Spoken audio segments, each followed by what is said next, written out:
बोल जयकारा बोल मेरे श्री गुरु महाराज की जय। श्री अमर ज्योति दर्शन ग्रंथ। गुरु दीक्षा। अनंत असीमित गुर निधि विचड़े गुणों के माय, अखिल विश्व नियत्ता से लौकिक नियम निभाएं। साधन नियम सब दृढ़ करें, तन पर कष्ट उठाए, पथ प्रदर्शक बन जगत में सत मार्ग दर्शाएं। सर्वगुण संपन्न तीनों गुणों से न्यारे संसार के रचयिता प्रभु संत महापुरुषों के वेश में त्रिगुणामय संसार में विचरण कर स्वयं उन नियमों का पालन दृढ़ता से करते हैं जो मृत्यु लोक में मानव के लिए आवश्यक है। जन कल्याण हेतु अपने सुकोमल तन पर कष्ट उठाकर आदर्श स्थापित करते हैं, ताकि साधारण प्राणी उस आचरणमयी जीवन से शिक्षा प्राप्त कर आत्म उन्नति के पथ पर सरलता से अग्रसर हो सके। भगवान श्री कृष्ण चंद्र जी महाराज जी ने श्रीमद् भगवद गीता में फरमाया है कि महापुरुष जो आचरण करते हैं, साधारण मनुष्य उनका अनुसरण करते हैं। महापुरुष अपने विलक्षण कर्मों से जो आदर्श स्थापित कर देते हैं, संपूर्ण विश्व उनके अनुसार कार्य करते हैं। ऐ अर्जुन, त्रिभुवन में मेरे लिए कुछ भी कर्तव्य नहीं है, न तो मुझे किसी पदार्थ का अभाव है और न आवश्यकता ही है। फिर भी मैं सदैव कर्म में ही तत्पर रहता हूँ। इस प्रकार आप भी लौकिक कर्तव्य कर्म करते हुए तथा समय परमार्थ की ओर अग्रसर होते गए। आप गुणवाणी का पाठ करते, जब जब भी जहाँ गुणवाणी का कीर्तन होता, वहाँ श्रद्धा प्रेम से नमन करते एवं एक एक शब्द को हृदयंगम करते। आपके घर में अतिथि अभ्यात एवं साधु संतों का आगमन व सेवा कार्य भी होता था। आप भी सेवा में भाग लेते एवं उनकी संगति में कुछ पाने के लिए लालायित रहते। आंतरिक आनंद की पूर्ति अनुभूति का अभाव आपको खटकता। आप मन ही मन सोचते कि संतों की संगति अर्थात सत्संग का प्रभाव यह है कि मनुष्य का अंतर से कायालाप हो जाए और पूर्णता का बोध हो। आप पूर्ण होकर भी अपूर्ण बने हुए थे। आप सदा अंतर मन में खोए खोए रहते थे। सत्य तो यह है कि आपके दिल में तत्वदर्शी सत्पुरुषों से मिलने की उत्कट अभिलाषा थी। नियति का विधान इस दुर्लभ संयोग को पूर्ण करने में तत्पर हुआ। श्री परमहंस अद्वैत मत श्री आनंदपुर सत्संग आश्रम को आध्यात्म विद्या का महान केंद्र बनाने हेतु श्री 108 श्री सद्गुरुदेव महाराज जी श्री तृतीय पातशाही जी ने नवंबर सन 1939 में इसे अपना स्थायी निवास बनाया। यहाँ संस्कारी अधिकारी जीवों को शरणागति प्रदान कर निष्काम कर्म, प्रेम, त्याग, सेवा, सुमिरन, ध्यान आरंभ किया। श्री परमहंस दयाल जी की मौज अनुसार भक्ति के अभिलाषी संस्कारी आत्माएं उनके संपर्क में आई और आध्यात्मिक लाभ उठाया।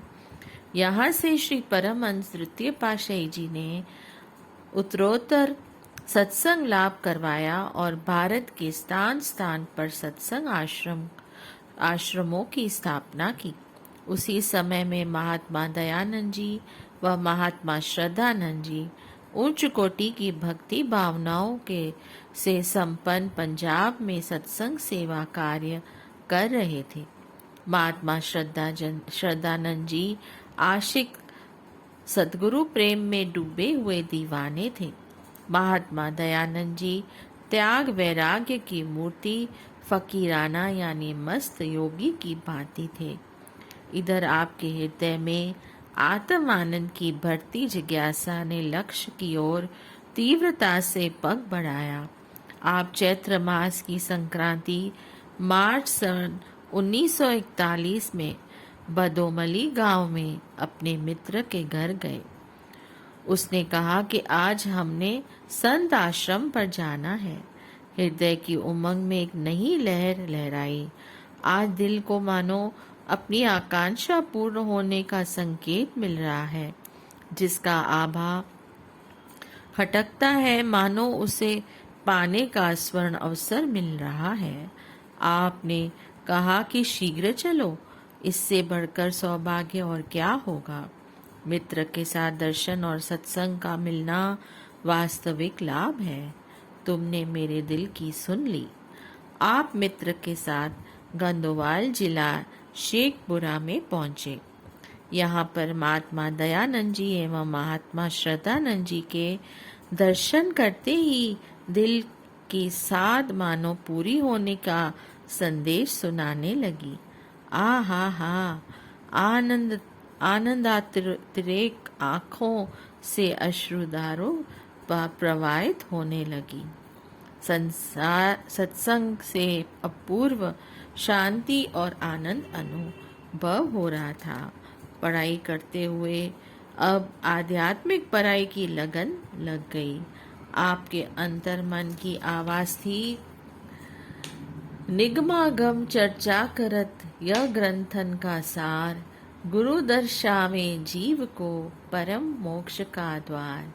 परम पुरुष गुरुदेव की महिमा अगम अनंत, मन वाणी से है परे, पूर्ण पुरुष भगवंत। आपने 15 वर्ष की आयु में महात्मा दयानंद जी से गंदोवाल में नाम दीक्षा की परंपरा को पूर्ण किया। महात्मा जी ने आपको दीक्षा देते हुए कहा, आप स्वयं पूर्ण हैं। विधाता ने हमें यह स्वर्ण अवसर प्रदान किया है। आपकी लगन शीघ्र ही वास्तविकता के लक्ष्य पर पहुंचा देगी। इस प्रकार अब जब भी समय मिलता आप गंदोवाल में आश्रम की सेवा लगन से करते। सन 1942 में वैसाखी के पर्व पर आप महात्मा जी के साथ श्री दर्शन के लिए श्री आनंदपुर पहुंचे। श्री दर्शन करने के पश्चात आपकी आत्मानुभूति वर्णातीत थी। आपने सत्संग सेवा सुमरन का देव बना लिया। हर संक्रांति पर एवं अधिकतर समय छुट्टियों में आश्रम पर जाते, हित चित से सेवा करते, नियम पूर्वक अभ्यास करते। महात्मा जी आपकी इतनी लगन को देखकर प्रसन्न होते। पास बुलाकर कहते, आश्रम में झाड़ू देना, सफाई करना, बर्तन मांजना आदि काम तो अन्य लोग भी कर लेंगे। आप केवल मंदिर जी की सेवा पूजा ही कर लिया करो। आप भाव भरे शब्दों में कहते, महात्मा जी आप मुझे निजी निधि को पाने से वंचित क्यों होने को कहते हैं। मुझ पर कृपा करते हुए इससे अधिक सेवा करने का अवसर प्रदान करें। गांव रायपुर कला के समीप ही रावी नदी बहती थी। आप भक्त वेश में हर संक्रांत को अपने मित्र दुर्गादास जी के साथ इस नदी को पार कर गंदोवाल के सारे आश्रम को गोबर से लीपा करते। एक दिन संक्रांति थी और आपको उस दिन किसी कारणवश स्कूल से कुछ देरी हो गई। घर पहुंचे तो आपके बड़े भाई ने आपको कोई काम बता दिया।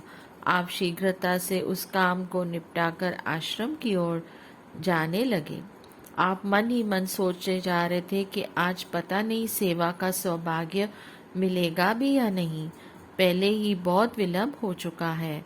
फिर दुर्गादास जी ने वहां पहुंचकर सारी सेवा निपटा भी ली होगी। इन्हीं विचारों में खोए आप जल्दी जल्दी पग बढ़ा रहे थे। नदी के पास दलदल में आपका चरण धंस गया। आप जितना जोर लगाकर उसे बाहर निकालने का प्रयत्न करते, उतना ही वह अंदर की ओर धंसता चला जा रहा था।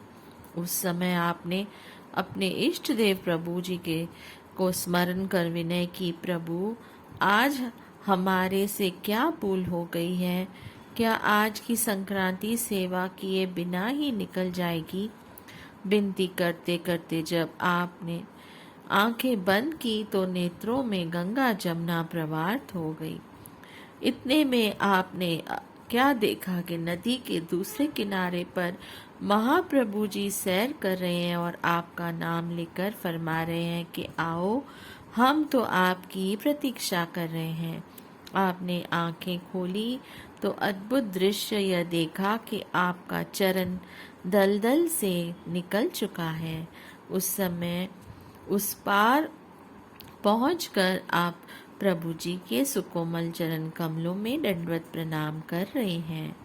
महाप्रभु जी ने आपको उठाया और फरमाया कि जाओ, जल्दी जाओ, अभी तो सेवा आरंभ भी नहीं हुई है। आप दौड़ कर आश्रम में पहुंचे तो देखा कि अभी दुर्गादास जी तो पहुंचे ही नहीं थे। आपने झटपट गोबर का गोल तैयार किया और लिपाई आरंभ कर दी। इस प्रकार आप दर्शा रहे थे कि जिसके हृदय में गुरुगर की सेवा की लालसा होती है और अपने सद्गुरु के चरणों में अटूट श्रद्धा व पूर्ण विश्वास होता है, सद्गुरु उसके सदैव अंग संग रहते हैं। आपने हर प्रकार की सेवा में भाग लेकर यह भी दर्शा दिया कि गुरु दरबार की कोई भी सेवा बड़ी अथवा छोटी नहीं होती। यह सेवा तो अति सौभाग्य व उत्तम कर्मों के फल स्वरूप ही जीव को मिलती है। महात्मा जी आपके तेजोमयी प्रसन्नचित रूप को निहारते और मन ही मन कहते कि सचमुच दिव्य दैवी गुण स्वरूप जब धरा पर अवतार लेते हैं तो मानवीय आदर्शों पर चलते हुए स्वयं को रहस्यमयी बनाए रखते हैं। माता जी आपके बदले हुए रंग ढंग को देखकर सोचती कि क्या सचमुच ही यह संन्यास मार्ग को अपना रहा है। एक क्षण में योग माया का प्रभाव इस विचार को बदल देता। नहीं नहीं, अभी इतनी जल्दी नहीं होगा, घर गृहस्थी को अवश्य स्वीकार करेगा। सन 1944 में मैट्रिक पास कर आप दुकान का कार्य करने लगे। महात्मा जी के संपर्क में त्याग एवं वैराग्य आपको उपहार में मिल चुके थे। भारी कार्य व्यवहार करते हुए भी आत्म अनुभूति आपको व्यवहार बनाए रखती। बोलो जयकारा, बोल मेरे श्री गुरु महाराज की जय। जय सच्चिदानंद।